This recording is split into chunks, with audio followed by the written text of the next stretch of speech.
আগলে রাখতে জানলে কোনো সম্পর্কই নষ্ট হয় না। একজন স্ত্রী যেমন তার সমস্ত সম্পর্ক ছেড়ে তার স্বামীর কাছে এসে নতুন সব সম্পর্ক তৈরি করে, একজন পুরুষকে সেই সব কিছুই করতে হয় না, শুধু যদি সে তার স্ত্রীকে আগলে রাখে। কিন্তু তোমরা এটা কি জানো, অনেক পুরুষই তার স্ত্রীকে আগলে রাখতেই কিভাবে হয় সেটাই জানে না।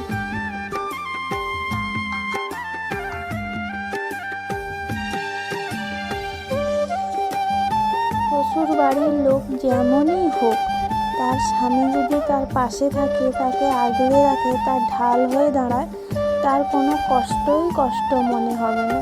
আর স্বামী যদি পাশে না থাকে, সেই মেয়েটার কতখানি অসহায়, কতখানি কষ্ট হয় সেটা বলে বোঝানোর মতন নয়। এই কথাটা যদি সবাই বুঝতো, তাহলে সবার সম্পর্ক সুন্দর হতো। যারা বুঝে তাদের সম্পর্ক কত সুন্দর, কত মিষ্টি, তাদের সম্পর্কে কোনো ফাটল নেই, কোনো ছেদ নেই, তাদের সম্পর্ক অটুট। একটা মেয়ে যখন বাবার বাড়ি থেকে শ্বশুর বাড়িতে আসে, তখন তার কিছুই চাওয়ার থাকে না, শুধু একটুখানি চাওয়ার থাকে তার স্বামী যেন তাকে খুব ভালোবাসে। সেই ভালোবাসার খাতিরে সে সব কিছুই করতে পারে। আর সেইটাই যখন পায় না, সেই মেয়েটা কতখানি অসহায় হয়ে যায়, কতখানি বিপদে থাকে, সেটা যার সঙ্গে হোক তাই সেই জানে। তো যাই হোক বন্ধুরা, শুভ সকাল। কেমন আছো? আশা করি অনেক ভালো আছো। আমিও খুব ভালো আছি। মেদিনীপুরে ছোট্ট একটা গ্রাম থেকে আমি মানসী তোমাদের সঙ্গে রোজকারের মতন ডেলি ব্লগ নিয়ে চলে এলাম। আজকে আবার একটা নতুন ব্লগ নিয়ে। তো চলো আজকের ব্লগটা কি সেটাই দেখা যাক, তোমাদের সঙ্গে শেয়ার করলাম। তোমরা দেখো, পুরো ব্লগটাই দেখবে, না স্কিপ করে পুরোটাই দেখো। আশা করি তোমাদের ভালো লাগবে। আর তোমরা যারা যারা আমাকে ভালোবাসো, আমাকে সাপোর্ট করো, তাদেরকে অনেক অনেক ধন্যবাদ যে তোমরা আমাকে যে এতটা ভালোবাসো তার জন্য।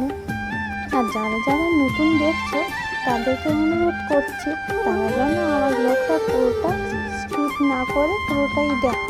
আশা করি তোমাদের ভালো লাগবে।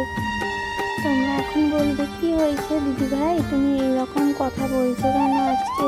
না গো, কিছু হয়নি, জাস্ট একটু মনে হলো, একটা আমি বইতে পড়লাম, তার জন্য মনে হলো, তাই তোমাদের সঙ্গে শেয়ার করলাম। আর এটাই তো বাস্তব, সত্যি, এটা তো কোনো মিথ্যের কিছু নেই। যেটা সত্যি সেটা সত্যি। একটা মেয়ে অসহায় হয়ে যায় তার স্বামীর কাছ থেকে, যখন অবহেলা পায় তখন সে অসহায় হয়ে যায়। তো যাই হোক, আমি এখন সকাল সকাল চলে এলাম ঘরের সামনে, দুয়ারে জল দিয়ে দিলাম। আর আমি প্রথমেই দেখালাম আমার ফুলের বাগানটা। তো আমাদের বাড়ির ফুলের বাগানটা তোমাদেরকে দেখালাম, ছোট্ট ছোট্ট গোলাপ হয়েছে।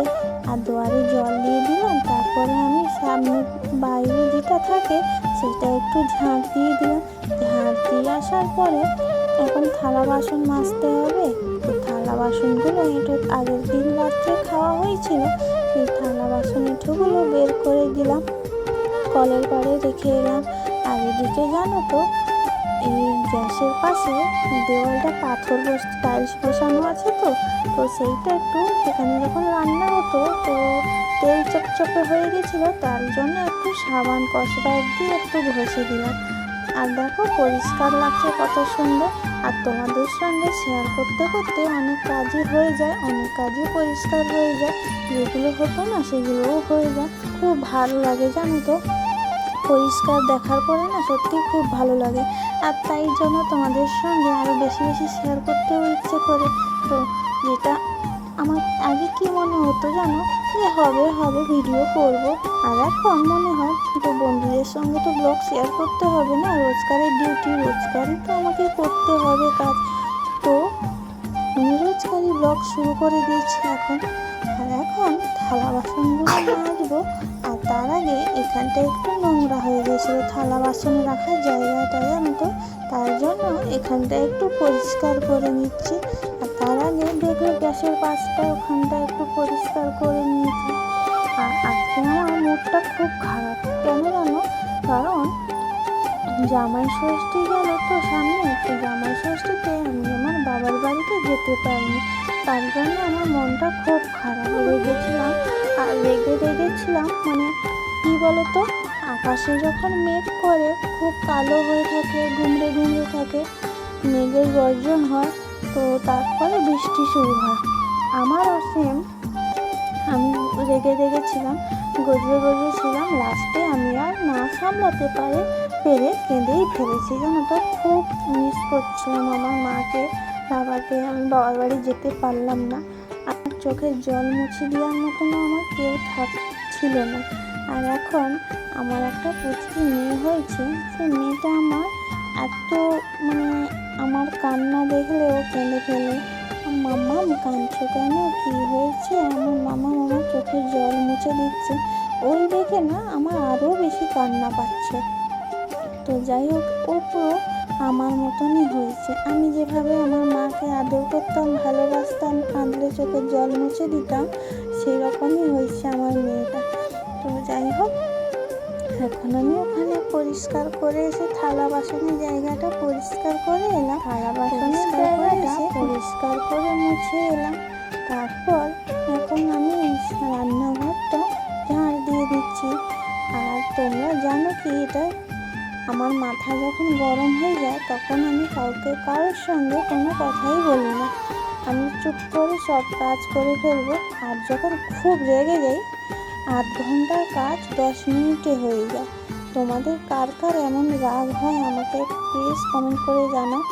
আর হ্যাঁ, তোমরা কে কোথা থেকে ব্লগটা দেখছো, আমার ভিডিওটা দেখছো, তারা আমাকে কমেন্ট করে বলবে। আর তোমরা যারা দেখছো একটা কমেন্ট করে যাও। কমেন্ট করে গেলে ক্ষতি কি? কমেন্ট করতে তো কোনো পয়সা লাগে না। কমেন্ট করলেই আমাদের আমরা যারা ভিডিও বানাই তাদের উৎসাহ বাড়ে, যে আমরা লাইক পেয়েছি, ভিউজ পেয়েছি, বা যাই হোক, আমাদের ভিডিও করার উৎসাহটা আরও বাড়বে। যখন স্কুলে যাই, ম্যাম যখন বলবে বাহ তুমি ভালো পড়াশোনা করেছো, তখন আমরা বাড়ি এসে কেমন যে আমাকে ম্যাম ভালো বলেছে, তাহলে আমাকে আরও একটু পড়াশোনা করতে হবে, তাহলে ম্যাম আমাকে ভালো বলবে। তো আমরা এইভাবে রোজ বেশি একটু করে পড়াশোনা করতে থাকি, কারণ ম্যামের আদর পাওয়ার জন্য। সেই সেমই ব্যাপার। তো তোমরা যদি প্রত্যেক দিন আমাকে লাইক দাও, কমেন্ট করো, শেয়ার করো, তো আমার মনে কি ইচ্ছে হবে যে আমি প্রত্যেক দিন আর তোমাদের সঙ্গে শেয়ার করা হয়নি, কারণ ওই যে বললাম আমার মুড খারাপ ছিল তাই। তো এখন ওইগুলো মাজা ঘষা করে রেখেছিলাম উল্টে, আর এখন ওগুলো গুছিয়ে নিচ্ছি। আমার মাথাটা এতখানি গরম হয়ে ছিল যে আমি কারোর সঙ্গে কোনো কথাই বলিনি। আর ভিডিও ছিল আমার মা ফোন করে কান্নাকাটি করছিল, তাতে আরও একটু মাথা গরম হয়ে গেছে। তো এখন বলি, আমি কেন জামাই ষষ্ঠীতে যেতে পারিনি। তো আমাকে যেতে দেয়নি নয়, আমরা যাইনি, কারণ আমাদের বাড়িতে অসুখ হয়ে গেছিলো। একজন বুড়ি দিদা ছিল, উনি মারা গেছে, তার জন্য আমরা যেতে পারিনি। কারণ ওই সময়টা আমাদের বাড়িতে অসুখ ছিল, তার জন্য যেতে পারিনি। আর ওই দিন তোমাদের দাদাভাইরও কাজ ছিল, তো ও একটা কাজে চলে গেছিলো, তাই আমরা কেউ যেতেই পারিনি। তার জন্য মনটা খুব খারাপ হয়ে গেছিলো। আর যখন পাশের বাড়ি কেউ চলে যায়, সবাই যাচ্ছে দেখে মনটা তো খারাপ ছিল, যখন পাশের বাড়ির কেউ চলে যায় বলে যায়, তখন আরও কতখানি মনটা খারাপ হয়, কষ্ট লাগে বলো দেখিনি। তো আমারও সেম হয়েছিল।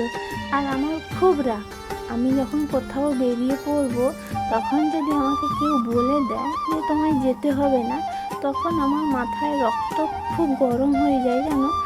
আর আমার এইরকমই রাগ, কিন্তু রাগটা বেশিক্ষণ থাকে না। আমার রাগ যেরকম তাড়াতাড়ি চলে আসে, সেরকম রাগ তাড়াতাড়ি চলে যায়। আর আমার মেয়েটাও সেরকম হয়েছে। আর যাই হোক, তোমাদেরকে আমি আমার মনের অনেক কিছু কথা বলে ফেললাম। তো তোমরাই তো আমার বন্ধু, তোমাদের সঙ্গে আমি শেয়ার করলাম। কে কী ভাবছো আমার জানা নেই, আর কে কী ভাববেও আমি জানি না। আমার মনের খবর আমি বললাম। তো এখন আমি সকালে টিফিন যে চা খাওয়া হয়েছিল, সেইগুলো একটু ধোয়া মোছা করে ফেললাম। ততক্ষণ তোমরা দেখতে থাকো।